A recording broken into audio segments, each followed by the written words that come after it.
Hi friend. आज मैं फिर से एक नए टॉपिक पे आज हम बात करेंगे। आ, फिशुला क्या होता है और इसकी कुछ सावधानियां और इसका कॉजेस क्या है, इसको हम कैसे आइडेंटिफाई करें। क्योंकि फिशर, फिशुला और पाइल बवासीर, ये तीनों में कुछ न कुछ भिन्नताएं हैं। तो इस पे हम जानेंगे कि कैसे हम इसे आइडेंटिफाई करें और इसका इलाज, सर्जरी क्या करना चाहिए क्या नहीं करना चाहिए। तो सबसे पहले हम जानेंगे कि फिशुला क्या होता है। फिशुला, इसमें दो ट्रैक होते हैं। पहला ट्रैक ये होता है कि एक ट्रैक रहेगा और दूसरी ओपनिंग जरूर होती है, और इससे हमें जो कि आइडेंटिफाई कर पाते हैं कि हम जो कि फिशुला है। और फिशुला जो है कि एक कॉन्स्टिपेशन की वजह से देखने को मिलता है।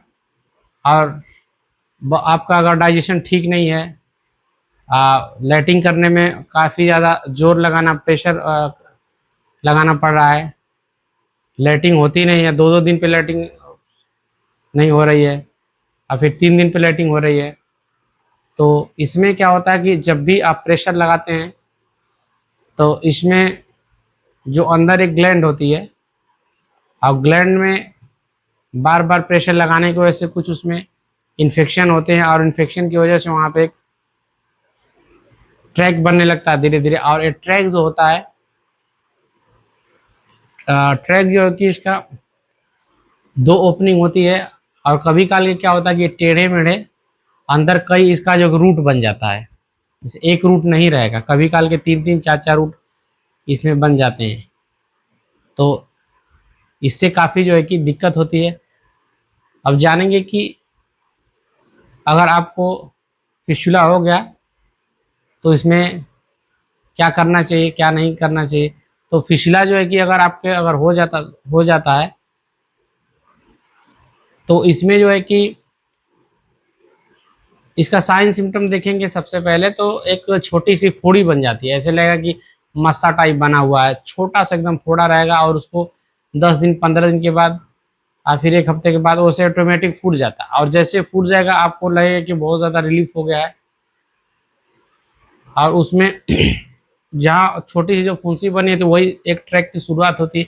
और वो ट्रैक क्या होता है कि अंदर तक, मतलब एक रास्ता एक बना रहता है उस पर, और वो अंदर तक गया होता है। उसमें कुछ अगर प्रोब वगैरह डाला जाता है या फिर कुछ अंदर उसे इंसर्ट किया जाता है तो वो चला जाता है अंदर तक। और कभी काल क्या होता है कि जब जोर लगाते हैं तो लैटिंग के रास्ते ना हवा खुल के वहाँ से भी हवा खुलने लगती है, अगर क्रोनिक होने में दिक्कत होती है। और ज़्यादा क्रोनिक हो जाने पे कैंसर भी बनने की संभावना होती है। तो ऊपर जितना पुराना होगा उतना ही बड़ी से बड़ी बीमारियां जो कि बनती रहती हैं। तो वहाँ पे देखेंगे ट्रैक जो कि छोटी सी एक फुंसी टाइप बन जाता है, तो उसको बहुत लोगों के मन में रहता है कि छोटी सी फुंसी है, जाके दवा ले लेंगे खाएंगे, कुछ दिन तो खाएं पिएंगे दवा लेंगे, उसके बाद ठीक हो जाएगा। लेकिन फिर से क्या होता है, फिर से रिपीट हो जाता है, रिकरेंस होने का इसमें रहता है चांसेस। क्योंकि जो एक बार अगर रास्ता बन जाता है अंदर से, ट्रैक बन जाता है, तो ठीक नहीं होता है, वो कभी भी ठीक नहीं होगा। और जब तक उसका जो है कि परमानेंट इलाज, उसका सर्जरी नहीं कराते हैं तब तक नहीं होता ठीक हो पाएगा। तो सर्जरी में क्या होता है कि सबसे पहले उसको पहले तो क्या होता है कि ओपन में सर्जरियाँ होती थी, तो काफ़ी लोगों को दिक्कत होती थी और काफ़ी सामना करना पड़ना था पेन का, और कई दिनों तक हॉस्पिटलाइजेशन 4 से 5 दिन तक करना पड़ता। लेकिन अब क्या इस सिचुएशन में हो रहा है कि उसको कॉटरी द्वारा जो है कि उसको जो है कि लेजर विधि द्वारा उसको जो है कि उसको बहुत ईजी 2 से 3 दिन में पेशेंट जो है कि ईजी जो है कि रूटीनली अपना जो भी वर्कआउट अपना कर सकता है, ऑफिस जाना है तो ऑफिस जा सकता है, बाकी जो भी उसका काम है उसे कर सकता है। लेकिन वो तो ठीक हो जाता है, और नॉर्मली जो कि 15 से 20 दिन तक दवा चलती है, वो धीरे धीरे पेशेंट जो कि ठीक हो जाते हैं। लेकिन जब इसमें कुछ लोग ऐसे रहते हैं कि जब भी इलाज कराएंगे ठीक होने के तो ठीक हो जाएंगे, लेकिन ठीक होने के बाद फिर से उनका कॉम्प्लिकेशन कंप्लेन वही रहेगा कि पेट साफ नहीं हो रहा है, अच्छा से खाना डाइजेस्ट नहीं हो रहा है, थोड़ा खाना खाने के बाद पेट भारी हो जा रहा है, तो उसमें क्या होता है कि आपका जो उसका रूट ऑफ कॉज है उसका, उसको हमें जो है कि ध्यान देना होगा। अगर उसका रूट ऑफ कॉज हम देखेंगे किस वजह से हो रहा है, उसका कारण क्या है, तो सबसे पहले अगर उसको हम जान जाते हैं तो हमको कॉज कोई ख़त्म कर देना, तो बीमारी हमारी दोबारा नहीं होगी। तो जो कॉन्स्टिपेशन जो बताया, तो इसमें जो है कि आप अब कॉज तो यही हो सकता है कॉन्स्टिपेशन, लेकिन उसमें अब कॉन्स्टिपेशन का कॉज क्या है। सबसे पहले कि कुछ लोग ऑफिस में रहते हैं या फिर उनके पास पानी पीने का टाइम नहीं रहता है, इतना काम में बिजी रहेंगे, पानी नहीं पिएंगे, पता चलेगा दिन में हमारा 3 से 3.5 लीटर की पानी की ज़रूरत है, तो उसमें पानी लोग नहीं पिएंगे।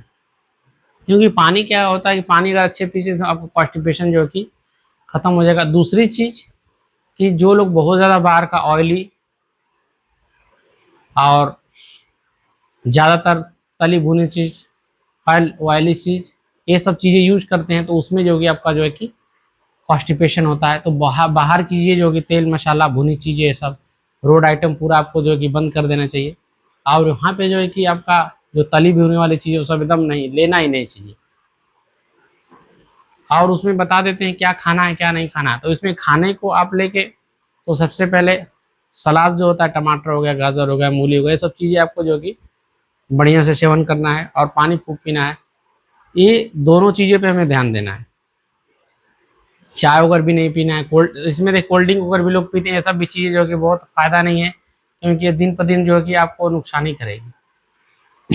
और एक और चीज़ बता दें जो कि हर किसी के लाइफ में बहुत इंपॉर्टेंट होता है, दिनचर्या में आपको डेली बाय डेली आपको जो है कि योगा आपको ज़रूर करना है।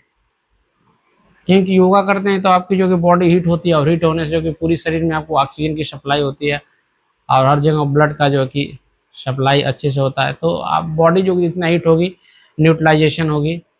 और आप भी उसमें जब भी डेली एक्सरसाइज करते हैं तो आपको अपने आप को बहुत एनर्जीवान बहुत महसूस करेंगे, हेल्दी महसूस करेंगे, और थकेंगे नहीं जल्दी। बार बार कोई काम करते हैं या फिर कहीं रहते हैं तो अपने आप को हमेशा एक्टिवनेस महसूस करते हैं।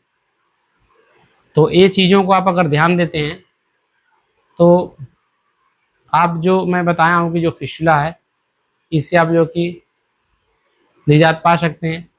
ये नहीं कि आपने सर्जरी करा ली और सर्जरी कराने के बाद आप सोचेंगे कि ठीक हो गया अब नहीं होगा, तो ऐसा कुछ नहीं है। बहुत पेशेंट ऐसे हैं कि उनकी बार बार कि मैंने सर वहाँ पे ऑपरेशन कराया 2 बार हो गया, वहाँ से ऑपरेशन कराया 3 बार, फिर बॉसीर कराया 3 बार। क्योंकि ये भी जो भी चीज़ें हैं, पाइल्स, फिशर, फिशुला, जो भी चीज़ें सब चीज़ें, ये समझिए कि एक ही थाली की सब बीमारियाँ सब है।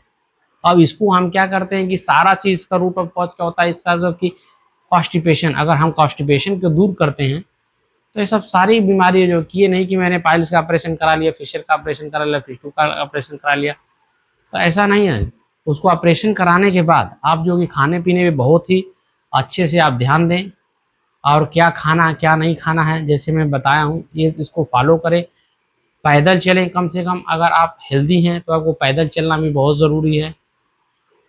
बहुत ऐसे पेशेंट हैं कि उनको छोटी चीज़ें जो कि इतना, एक मैं पेशेंट देखा था कि उनको ये समस्या थी फिशुला वाली। तो फिशुला में क्या हुआ कि उनको बहुत छोटा सा एक था, और वो ऑपरेशन कहीं करा लिया, और कराने के बाद ऊपर से टाका वाका लगवा दिए, और जैसे सुसरिंग हो गई, सुसरिंग होने के बाद जो है कि बहुत बड़ा एब्सेस बन गया वो, और एब्सेस बन गया। फिर उसके बाद जो है कि जब देखा गया वहाँ पे तो पूरा बहुत अंदर तक, पूरा एनल तक पहुँच गया था। तो फिशलो एमआरआई जब हम लोग कराया गया, क्योंकि इसका ज़रूरत पड़ने पर फिशलो एमआरआई करा के फिर प्रोक्टोस्कोप होता है, उससे अंदर डाल के उसे हम अच्छा से देखते हैं। फिंगर से भी हम जो कि उसको आइडेंटिफाई कर सकते हैं क्या क्या नहीं, अंदर कुछ ग्लैंड इन्फ्लामेशन है या फिर उसका कहाँ से उसका रूट है, ये सब चीज़ें वहाँ पे आइडेंटिफाई हम कर सकते हैं, और ऐसे पता किया जा सकता है। तो वो पेशेंट क्या हुआ कि इतना जो है कि पैनिक हो गया एकदम, उसके अंदर बता रहे हैं कम से कम 3 इंच तक पूरा, इतना पूरा अंदर चला जा रहा था। और उसको बता दे रहे हैं कि पेशेंट को पूरा इंसिजन करने के बाद कम से कम 15-20 दिन तक हॉस्पिटलाइजेशन करना पड़ेगा। पूरा एक एक पेशेंट देखेंगे कि पूरा ऊपर से लेके नीचे तक पूरा एकदम सड़ जाएंगे, पूरा एकदम पैर तक एकदम आ जाएगा फिसला। तो शुरुआती दौर में इस तरह की चीज़ें आपको दिखे तो आपको जो भी नज़दीकी हैं डॉक्टर या फिर हमें आप कंसल्ट कर सकते हैं, दिखा सकते हैं। अच्छे प्रशिक्षित डॉक्टर से ही दिखाएं, ऐसे लोगों को ना दिखाएं जिसको पता नहीं, ऐसे दवा खाते रहेंगे तो किडनी लीवर सब डैमेज होते हैं। ठीक। और इस तरह के आपको अगर कुछ एनल कैनाल से कुछ परेशानियाँ हैं, कॉन्स्टिपेशन की दिक्कत है, लैट्रिन साफ नहीं हो पा रही है, पेट से ज़्यादा दिक्कत है, तो आप हमें कंसल्ट कर सकते हैं और कमेंट भी कर सकते हैं और दिखा सकते हैं। Okay, bye.